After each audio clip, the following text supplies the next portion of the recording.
was autumn 2022, when my wife, Rachel, and Theodor's was autumn 2022, when my wife, Rachel, and I decided to finally enjoy a night out. Our daughter Emma was only 2 at the time, and with no relatives nearby, we turned to a babysitting platform called Sit Connect. After scanning several profiles, we chose a woman named Ava. Her reviews were stellar, described as responsible, experienced, and great with toddlers. Ava appeared just as promised when we met her. In her late 20s, gentle in demeanor, and quick to bond with Emma. She assured us she'd handled high-energy kids before, which helped ease our nerves. We were only attending a casual dinner party with colleagues, nothing fancy, so we felt safe leaving our daughter in Ava's care. The evening started off normally.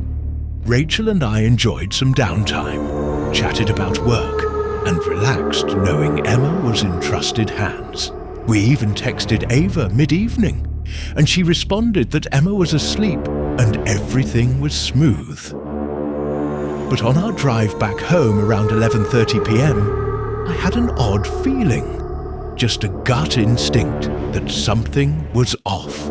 When we entered our dimly lit house, it was unnervingly silent. I expected to hear Ava softly talking, or maybe reading to Emma, but instead there was total quiet. I told Rachel I'd check around. In the living room, Ava was on the couch, scrolling through her phone. She smiled when I walked in and assured me all was fine. Emma was asleep in her crib, but something about Ava's gaze felt nervous, rushed. I brushed it off, assuming I was just being overly cautious. While doing a quick check of the house, I noticed something strange. The guest room window was slightly open.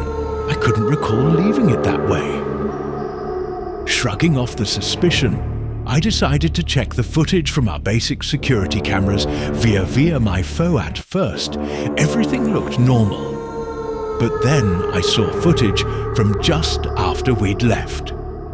Ava was walking around, then entered our bedroom.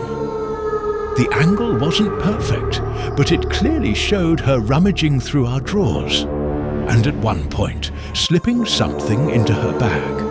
It looked like one of my watches, worth a few $100s. I couldn't believe it. She was stealing from us. I fast-forwarded to a later point where Ava stood near the kitchen door, unlocking it. That's when dread hit me. This wasn't just petty theft. She was likely planning to let someone else in after we returned. Panic set in. I immediately called the police while trying to stay calm. We sat in tense house, and I couldn't stop watching the footage, trying to guess her next move. When the police arrived, they questioned Ava and searched the home. Several valuables were missing.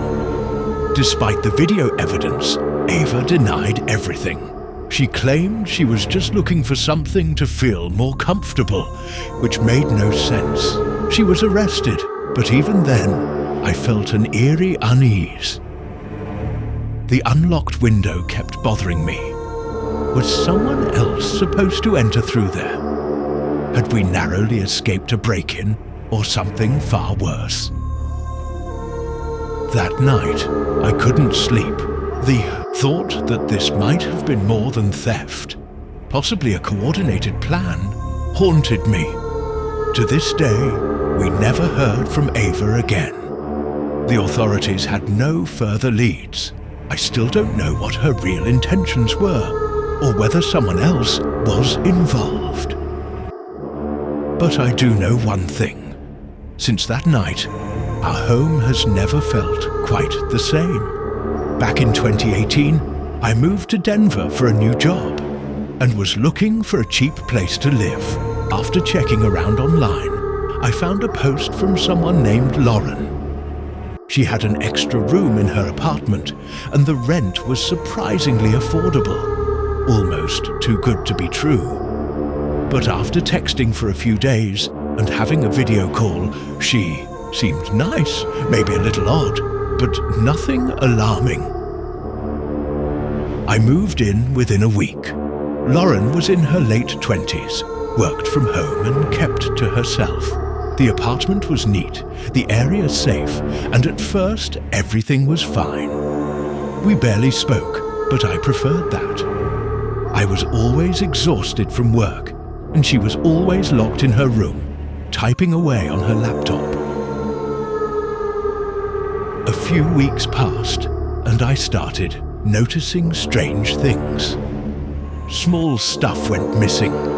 My deodorant, snacks, a pair of headphones. I assumed I was just misplacing them. But then, I started hearing faint whispering at night. It sounded like it was coming from the hallway outside my room. Once, I opened the door quickly and saw Lauren standing there in the dark, staring straight ahead. She didn't even flinch, just turned around and walked back to her room. I was unsettled, but I didn't want to overreact. Maybe she sleepwalked or something. Then, one night, I got home late from work and walked into my room to find something horrifying. My bed sheets were pulled off, my drawers open, and my laptop screen lit up with a Word document. On it were paragraphs describing my daily routine in detail. Where I went, when I left, what I ate, who I talked to. It was like someone had been documenting me. I grabbed my laptop and ran out to the living room, heart pounding.